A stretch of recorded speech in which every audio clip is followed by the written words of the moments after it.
కూడా తప్పు చేస్తే కులం చూడదు తెలుగుదేశం పార్టీ, మతాన్ని చూడదు తెలుగుదేశం పార్టీ, అంతేకాకుండా పార్టీని చూడదు, అంతేకాకుండా ప్రాంతాన్ని చూడకుండా శిక్ష వేసే పార్టీ ఏకైక పార్టీ ఉంది అంటే అది కేవలం తెలుగుదేశం పార్టీ అని చెప్పి మనందరూ కూడా చెప్పొచ్చు.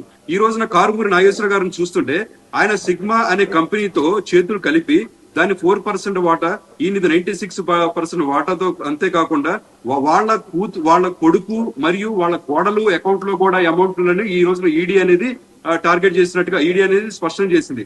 ఈ రోజున ఈడీ అనేది ఏంటంటే ఎక్కడ కూడా ఆంధ్రప్రదేశ్ ప్రభుత్వానికి సంబంధించిందో లేకపోతే ఒక జిల్లా స్థాయో ఒక రాష్ట్ర స్థాయో సంస్థ కాదు, అది కేంద్ర ప్రభుత్వ స్థాయి సంస్థ. సో దానికి ఆంధ్రప్రదేశ్ తెలుగుదేశం ప్రభుత్వానికి సంబంధం ఏముంటుంది సార్?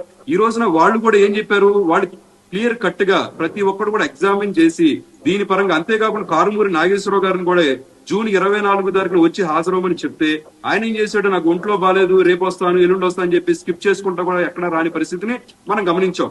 ఈ విధంగా అంతేకాకుండా ఆయన ముందస్తు బెయిల్ కోసం కూడా వెళ్ళాడు. ఈ ముందస్తు బెయిల్ కోసం వెళ్ళినప్పుడు కూడా సుప్రీంకోర్టులో కూడా నీకు బెయిల్ ఏ విధంగా ఇస్తారు, నువ్వు ఇంత పెద్ద స్కామ్ చేసిన వాడివి ఏ మొహం పెట్టుకుని బెయిల్ వచ్చావు అని చెప్పి అక్కడ నిరాకరిస్తేనే మళ్ళీ ఈ రోజున ఈడీఐ సంస్థ అనేది వచ్చి వాళ్ళని అరెస్ట్ చేసిన పరిస్థితి తీసుకొచ్చాం. అంతేకాకుండా ఈ రోజున వీళ్ళందరూ కూడా ఎవరితో కలిసారు సార్, వాసుదేవర్ రెడ్డి గాని రాజు కసిరెడ్డి గారితో గాని ఈ కారుమూరి సునీల్ అంటే కారుమూరి నాగేశ్వరరావు గారి ఒక కుమారుడు, వీళ్ళ ముగ్గురు కలిసి